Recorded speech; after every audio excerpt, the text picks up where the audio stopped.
Fala, rapaziada, hoje é dia de ver o Farid ficar desse jeito. Que merda, toma gol do Flamengo! E vocês viram que o Saul falou do Arrascaeta em relação à comparação de um craque do Atlético de Madrid? Agora, como é que é jogar ao lado de Arrascaeta? É a mesma coisa jogar com o Griezmann. Ah, é? Pô, é com muita qualidade. Eu acho que são bastante parecidos. Um que um tem perna esquerda e outro perna direita. Olha só, cara. Só que o Arrascaeta é fácil jogar com ele, muito, muito simples. Jogador muito inteligente. Nota dentro de campo, muito, muito fácil. E eu gosto bastante de jogar com ele, que ele faz bastante tabela, gosta de se aproximar para jogar e é um jogador que tem muita qualidade. Mas o ponto mais forte para mim é a inteligência, a experiência. Rapaz, então nós temos aqui um Griezmann uruguaio, brasileiro, carioca, é isso? E toma mate também, os dois. É? Caramba, tal. Interessante essa comparação aí. Sim, é muito bom, muito grande jogador. Yes. Que legal. E acompanhar o raciocínio dos caras também, né? Porque eles pensam na frente, né? Sim. O Arrascaeta pensa muito na frente, que ele fica dando até às vezes uns passos na frente que eu falo, não, dá aqui a bola no pé. Ele quer dar um passo lá na frente pra me correr. Eu falo, não, dá a bola aqui, pelo amor de Deus. Acordo pelo estádio no gasômetro firmado com a prefeitura e o Sub-20 meteu 4 no Fluminense. Rapaziada, a Flamengo TV fazendo história, se juntando apenas alguns clubes de elite da Europa em relação às visualizações. Batemos mais de 1 bilhão de views desde o começo, né, da Flá TV e agora Flamengo TV. E a gente vai mostrar para vocês aqui um ranking bem legal, bem curioso, em relação à comparação a times brasileiros, né, e também a times europeus. Vamos lá, rapaziada. O ranking dos canais no YouTube, ok? Flamengo TV, 7 milhões e meio de inscritos com mais de 1 bilhão de visualizações. Depois vem o Corinthians com 2 milhões e meio de inscritos e 400 e poucas mil visualizações. O Palmeiras com 2 milhões e meio quase ali de inscritos. O São Paulo, o Santos. E aí a gente vai para os clubes do Rio de Janeiro, né? Uma comparação até injusta. Vasco com 1 milhão e meio de inscritos, né? Fluminense nem com 1 milhão de inscritos, pô, se a gente for colocar aí Paparazzo Rubro-Negro, Flazoeiro, Marcos Fla React, pô, qualquer um deles ali, né? Sem somar, eles têm mais inscritos que o Fluminense, né? E por aí vai, galera. Então é interessante demais a gente ver esse ranking aqui, ó, principalmente relacionados a clubes europeus, né? Ao ultrapassar 1 bilhão de visualizações, o Flamengo atingiu um patamar de alguns canais apenas no mundo, né? Como o Barcelona, o Liverpool, Real Madrid, Manchester United, Bayern de Munique, Manchester City, Tottenham, Chelsea, Arsenal, Juventus e PSG. É isso sobre a Flamengo TV, parabéns, que cresça cada vez mais. E apenas uma observação que eu vou sempre fazer quando eu falar da Flamengo TV. Por favor, passem todos os jogos do Sub-20 e os jogos também do Sub-17, que é bem interessante para a torcida conhecer também os seus jovens jogadores, as suas jovens joias. E após o nosso título mundial em cima do Barcelona, o Sub-20 voltou a campo, dessa vez contra o Fluminense, pelo Campeonato Carioca da categoria. E em Xerém, o Flamengo deixou o Fluminense de 4, meteu 4 no lombo deles, com um hat-trick do Guilherme, muito bom jogador, e com gol do Joshua, né? Após um chute ali do Pedro Leão, o goleiro soltou, e o Joshua mandou para o fundo das redes. No Campeonato Carioca da categoria, o Flamengo está com 10 pontos na segunda colocação. Em relação aí à partida, infelizmente não posso mostrar para vocês os gols, os melhores momentos, porque a Flu TV ela não fez a transmissão do jogo, né? E geralmente a Flu TV ela faz a transmissão, mas algo aconteceu para que na data de ontem não tivéssemos esse jogo ali transmitido ao vivo. Eu acho que eles já estavam esperando um coro do time que foi campeão do mundo. E aí eles falaram, pô, é melhor a gente não transmitir esse jogo. Vamos deixar quietinho aqui, ó, no sapatinho, porque a possibilidade de dar ruim ela é muito grande. E realmente deu ruim para eles. 4-0 o Flamengo, o primeiro gol foi do Joshua. Os outros 3 foram do Guilherme, né? Sendo que ele saiu driblando todo mundo e mandou pro fundo das redes. Um golaço, o terceiro gol do Flamengo, né? Foi um golaço do Guilherme, mas conforme eu falei para vocês, não posso dar mais detalhes porque o jogo não teve imagens, tá? O Flamengo agora continua ali a sua preparação para o Campeonato Carioca, porque o mais importante nesse ano de 2025 a gente já jogou, que foi o Mundial de Clubes, né? Nos preparamos. Eu gosto sempre de lembrar, né? Muita gente questionando o Sub-20 por causa do Campeonato Brasileiro, mas quando o Flamengo chega numa final, aí é diferente, né? Mesmo o Matheus Gonçalves e o Lohan não jogando tanto, o Flamengo conseguiu vencer a melhor base do mundo, graças principalmente à sua torcida, né? Porque a nação rubro-negra, ela fez história nesse Mundial.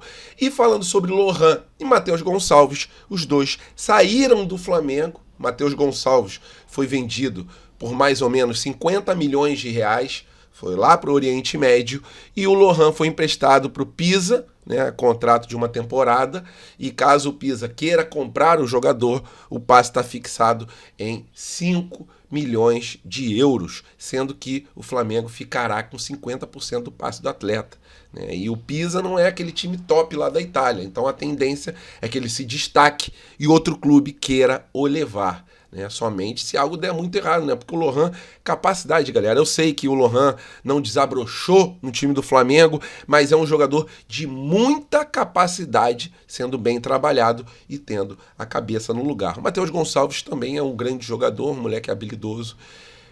Não tiveram muitas oportunidades com o Felipe Luiz e agora eles seguem as suas carreiras. Boa sorte aos dois. E aí eu deixo esse questionamento para vocês. Lohan e Matheus Gonçalves, tem algum dos dois que vocês não negociariam? E falando sobre o nosso estádio, apenas uma curtinha, o Flamengo assinou um compromisso junto com o prefeito Eduardo Paes para que o terreno do gasômetro continue sendo do Flamengo, tá? Segundo a matéria no site do próprio Flamengo, flamengo.com.br, o BAP, ele continua aguardando o resultado dos estudos, né, pedidos ali pela nova diretoria para saber o real custo do estádio, mas aquele temor, né, da gente perder o terreno por falta do pagamento do que faltava, só um pedacinho, se eu não me engano, uns 30 e poucos milhões de reais que faltavam para o Flamengo ali realmente ficar com o terreno e assumir esse compromisso em definitivo.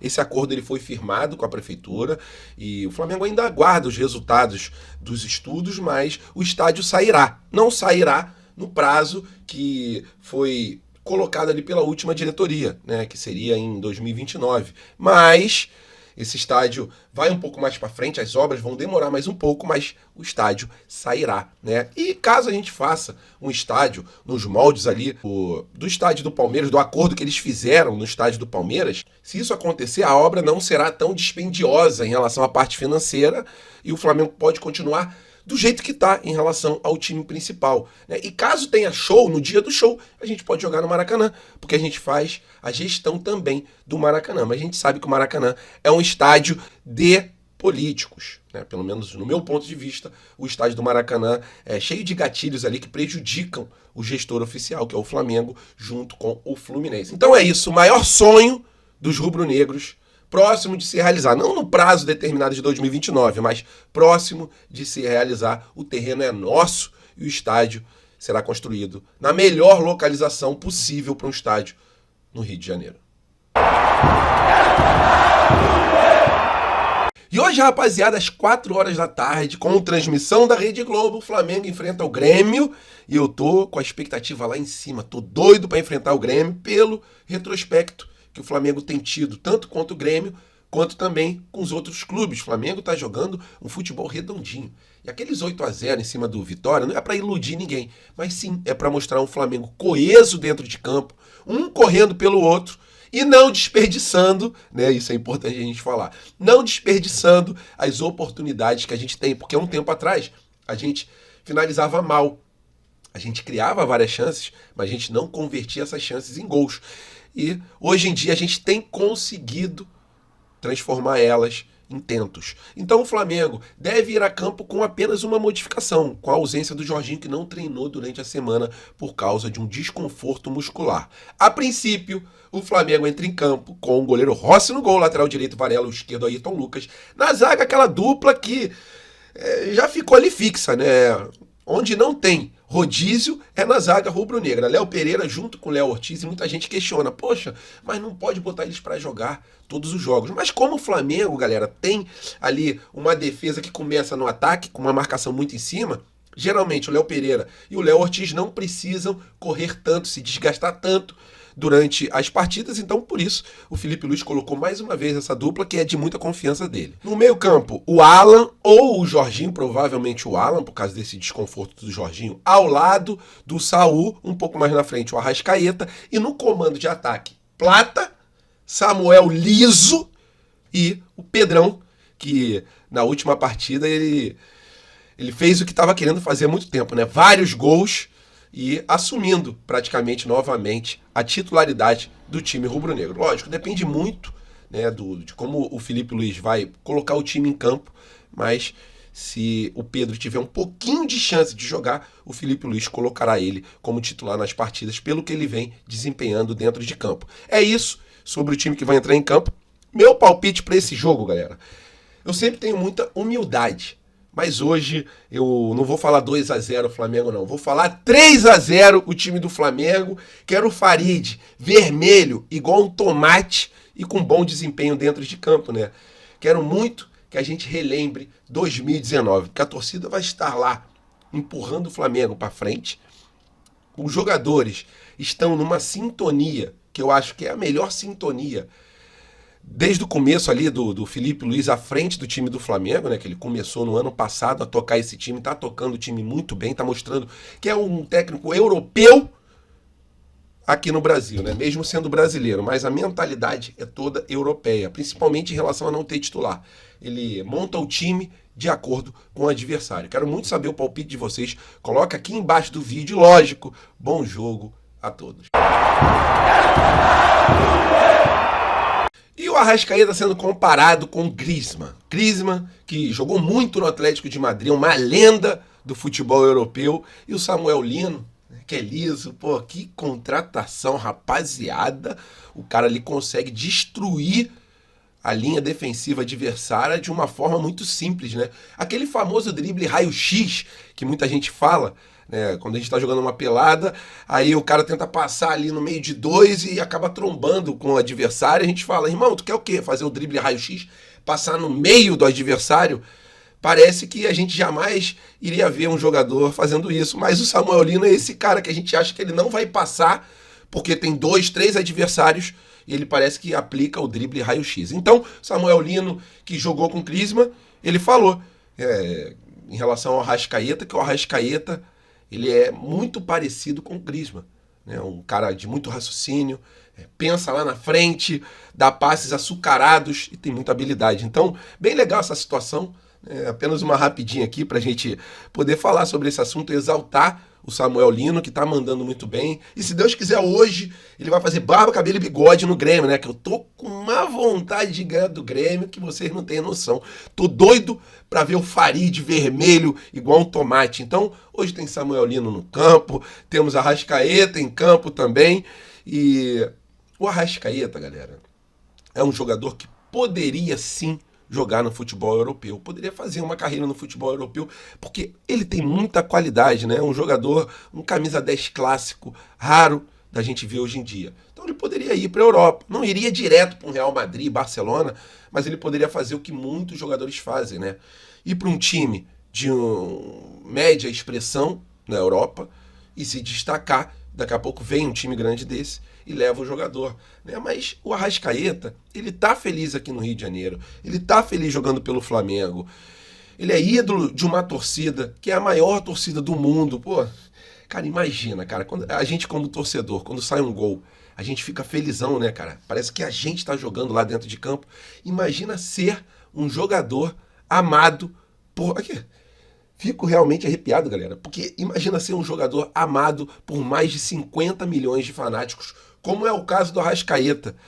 Se eu fosse o Arrascaeta também, ficaria aqui no Rio de Janeiro, cara. Cidade maravilhosa, torcida maravilhosa, time espetacular e chances reais de ganhar vários títulos em todas as temporadas que disputa, como é o caso do Arrascaeta, né? São tantos títulos, que ele, junto com o Bruno Henrique, são os 2 jogadores com maior número de títulos na história rubro-negra. Então é isso, parabéns, exaltar aqui, a gente sempre tem que dar os parabéns por tudo que fez o Arrascaeta pelo time rubro-negro, né? Quem esquece aquela assistência que ele deu para o Gabigol na final contra o River Plate, né?